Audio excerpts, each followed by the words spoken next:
Hi friends, welcome to news pocket. మన దేశంలో ముస్లింల జనాభా ఎంత అని మీరు అనుకుంటూ ఉన్నారు? చివరిసారిగా మన దేశంలో జనాభా లెక్కలు 2011లో జరిగాయి కాబట్టి ఆ సెన్సస్ ప్రకారం మన దేశంలో 14% ముస్లిం జనాభా ఉండేది.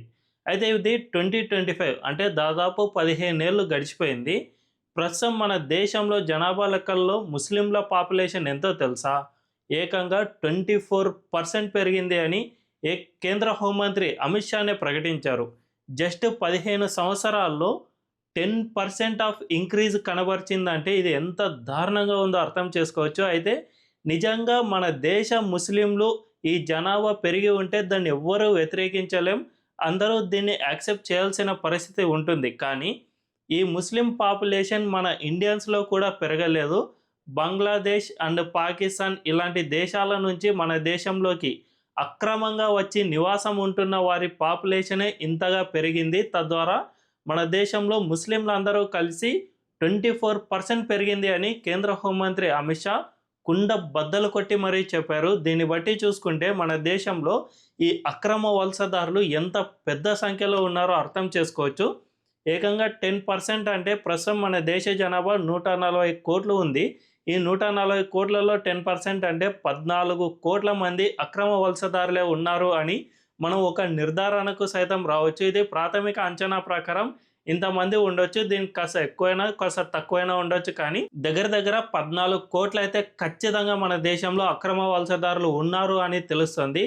సో దీన్ని బట్టి చూసుకుంటే మన దేశం చాలా ప్రమాదపు అంచుల్లో ఉంది.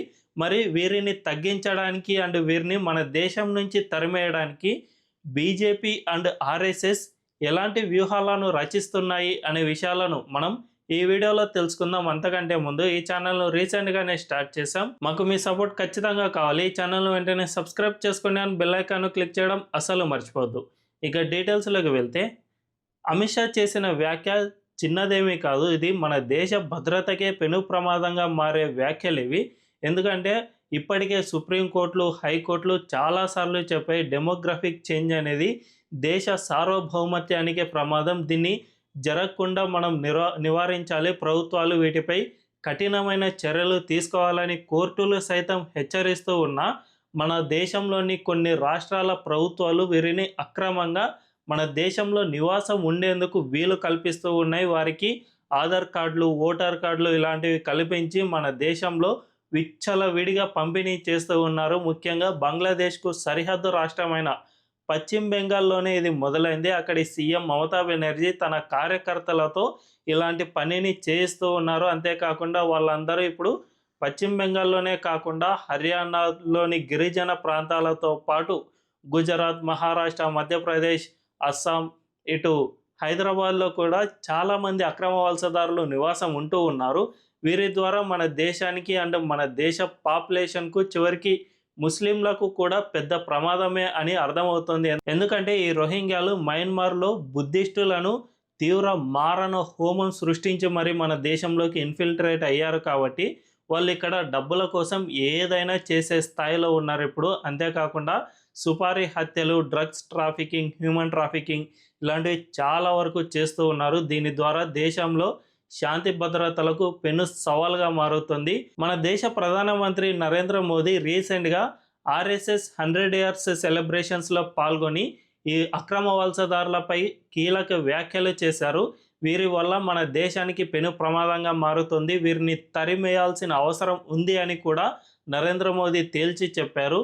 మోదీ అండ్ అమిత్ షా అదే సమయంలో ఆర్ఎస్ఎస్ కూడా ఇటువంటి వ్యాఖ్యలను చేస్తూ ఉండటాన్ని చూస్తూ ఉంటే ఖచ్చితంగా మన దేశంలో ఎన్ఆర్సీ కానీ లేదంటే ఏదైనా పెద్ద సంస్కరణను తీసుకురానున్నారా అనే అనుమానాలు సైతం కలుగుతూ ఉన్నాయి. ముఖ్యంగా ఎన్ఆర్సీ అనే అంశం బీజేపీ సైద్ధాంతికపరమైన అంశాల్లో ఒకటి. దీన్ని త్వరలోనే నిర్వహించనున్నారు అని కూడా స్పష్టంగా అర్థమవుతుంది. మరీ ముఖ్యంగా పశ్చిమ బెంగాల్లో మమతా బెనర్జీని ఓడించాల్సిన అవసరం ఎంతైనా ఉంది. ఆమె ఓటమి జరిగితే తప్ప ఈ ఎన్ఆర్సీని దేశవ్యాప్తంగా నిర్వహించడం సాధ్యం కాదు. ఎందుకంటే ఈ అక్రమ వలసదారులకు ప్రధాన గేట్వే అనేది బంగ్లాదేశ్ బార్డర్ రాష్ట్రమైన పశ్చిమ బెంగాల్ నుండే జరుగుతుంది. కాబట్టి గేట్లను మూసేస్తే తప్ప వీరిని బయటికి పంపించడం అంత సులువైన పని కాదు అని విశ్లేషకులు చెబుతున్న మాట. ఇందులో భాగంగానే ఆర్ఎస్ఎస్ ఇప్పటికే పశ్చిమ బెంగాల్లో గ్రౌండ్ వర్క్ ప్రిపేర్ చేస్తోంది. అండ్ బీజేపీ కూడా ఈసారి ఎలాగైనా పశ్చిమ బెంగాల్ను గెలిచి మమతను ఓడించి అప్పుడు ఈ అక్రమ వలసదారులకు సరైన బుద్ధి చెప్పాలి అని బీజేపీ భావిస్తోంది. దీంతోపాటు ఇప్పటికే దేశంలోని అన్ని రాష్ట్రాలు, బీజేపీ పాలిత రాష్ట్రాలు ఏవేవైతే ఉన్నాయో ఈ రాష్ట్రాలన్నీ కూడా ఈ అక్రమ వలసదారులపై కఠిన చర్యలు తీసుకుంటూ ఉన్నాయి. అక్కడి పోలీసులు వెరిఫికేషన్ చేసి మరి అక్రమ వలసదారులు ఎవరెవరు ఉన్నారో గుర్తించి వారిని తిప్పి పంపించే ప్రయత్నం చేస్తూ ఉన్నారు. దీంతో పాటు కేంద్ర ప్రభుత్వం ఎన్ఆర్సీ తీసుకురావడానికి ఇందుకు సంబంధించిన పావులను ఇప్పటి నుంచే కదుపుతున్నట్లు సమాచారం అందుతోంది.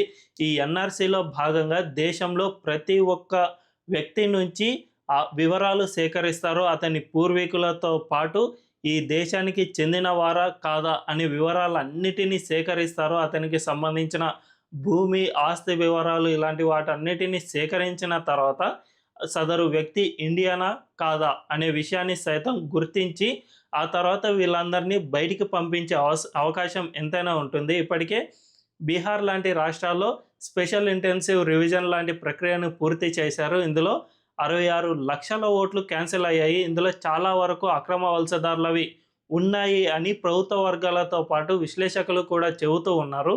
ఈ ఎస్ఐఆర్ ప్రక్రియ అనేది ఎన్ఆర్సీకి తొలి అడుగుగా భావించవచ్చు. ఎందుకంటే ఈ ప్రక్రియలో క్యాన్సిల్ అయిన ఓట్లలో చాలామంది ఈ అక్రమ వలసదారులే ఉంటారు కాబట్టి వీటిని క్షుణ్ణంగా వెరిఫై చేసే అవకాశం కూడా ఎన్ఆర్సీలో ఉంటుంది అని విశ్లేషకులు చెబుతూ ఉన్నారు. అందులో భాగంగానే ఈ స్పెషల్ ఇంటెన్సివ్ రివిజన్ను దేశవ్యాప్తంగా తీసుకురావడానికి ఎలక్షన్ కమిషన్ పావులు కదుపుతోంది.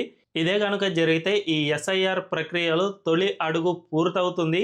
ఆ తర్వాత సెకండ్ అడుగు అయిన ఎన్ఆర్సీని పూర్తి చేయడానికి మమతా బెనర్జీని ఓడించాల్సిన అవసరం ఎంతైనా ఉంటుంది. మరొక 6 నెలల్లో అంటే 2026 మార్చి 6 ఫిబ్రవరి ఈ 2 నెలల్లో ఎప్పుడో ఒకసారి ఎన్నికలు జరిగే అవకాశం ఉంటుంది పశ్చిమ బెంగాల్లో. కాబట్టి ఖచ్చితంగా మమతా బెనర్జీని ఓడించడానికి బీజేపీ అండ్ ఆర్ఎస్ఎస్ ఇప్పటి నుంచే గ్రౌండ్ వర్క్ను ప్రిపేర్ చేస్తూ ఉన్నాయి. వారిని ఓడించడానికి ఎటువంటి పావులు కదపాలి అనే వాటన్నిటిపై క్షుణ్ణంగా పరిశీలన చేస్తూ ఉన్నాయి.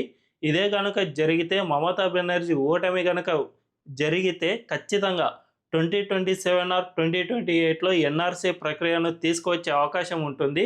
సో ఫలితంగా మన దేశంలో నివాసం ఉంటున్న ప్రతి ఒక్క అక్రమ వలసదారుడికి సంబంధించిన లెక్క అనేది కేంద్ర ప్రభుత్వం చేతుల్లో ఉంటుంది. తద్వారా వాళ్ళందరినీ మన దేశం నుంచి బయటికి పంపించే అవకాశం ఎంతైనా ఉంటుంది. అదే కనుక జరిగితే మన దేశం పూర్తిగా క్లీనప్ అయిపోతుంది. సో ఇదే కనుక జరిగితే మన దేశంలో ఈ అక్రమ వలసదారుల పీడ విరగడైపోతుంది అని ఖచ్చితంగా చెప్పవచ్చు. ఈ వీడియో కనుక మీకు నచ్చినట్లయితే ఖచ్చితంగా ఈ ఛానల్ను సబ్స్క్రైబ్ చేసుకోండి అండ్ బెల్ ఐకాన్ను క్లిక్ చేయడం అస్సలు మర్చిపోవద్దు. అంతేకాకుండా ఈ వీడియోపై మీ అభిప్రాయాలను కామెంట్ల రూపంలో తెలియజేయండి. ఎన్ఆర్సీ కావాలా వద్దా అనే విషయాన్ని కూడా మీ అభిప్రాయాన్ని తెలియజేయండి. Thank you.